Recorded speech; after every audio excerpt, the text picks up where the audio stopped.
Hi, I'm Jason Buschman. I'm 21 years old. I'm from San Diego, California, and I'm a junior at Evangel University. Some of my hobbies include sports, hiking, running, boogie boarding. I love Disney movies, food, and long walks on the beach. And today I want to share with you my story.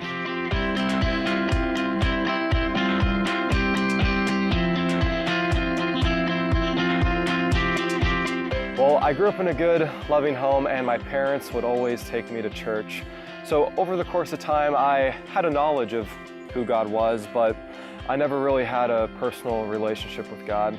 And I remember it got to my 8th grade year to where I had this inner need and desire to be loved and to be accepted. And so I would try to fill it with activities that I'm not proud of, and I would try, but it would never work. And I remember that same year, I got invited to this youth service, and there were going to be thousands of students there. So I had no idea that God could speak to me. I went in with the mindset, oh, well, God can't speak to me through this. But I went to the service, and I remember the speaker said, if you want to live a purposeful life, then you got to come up front and give your heart to God. So hesitantly, I did.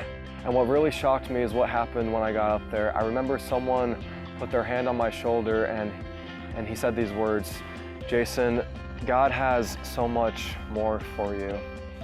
And I remember that night I asked God to come into my heart, to have a relationship with Him, and to give me purpose and meaning in my life.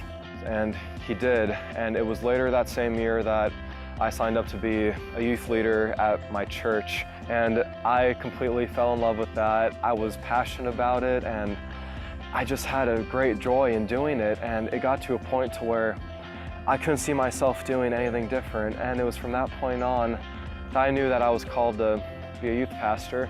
But I had some doubts about my calling, and the reason I had these doubts was because ever since I was 4, I had a stuttering problem, so I figured, okay, God can't use me. Pastors are supposed to get up and speak, I can't do that. And I remember it was my senior year in high school. I was 18 years old when I was in the living room. I was sitting on my couch, and I remember looking up and I said, God, if we're gonna do this thing, you're gonna have to deliver me of this and give me the gift of preaching, because I can't do it without you. And I remember the very first time I spoke, I was very nervous, but at the end of it, it was crystal clear, and I've spoken 6 times after that, and it's been crystal clear as well. But not only that, people have come up to me after and they've asked me, Jason, where'd you learn to do that? Jason, how did you do that? Wow, can you teach me how to do that? All these comments, and I just refer all those back to God, because if it wasn't for God, I sure couldn't stand up there and speak. So God took this guy who was looking for purpose, love, and meaning, and a guy who could hardly even speak, and He made him into someone who can speak, but who has love, joy, purpose, and passion in life. That's what God did in my life, and if God did that for me, He can sure do that for anyone.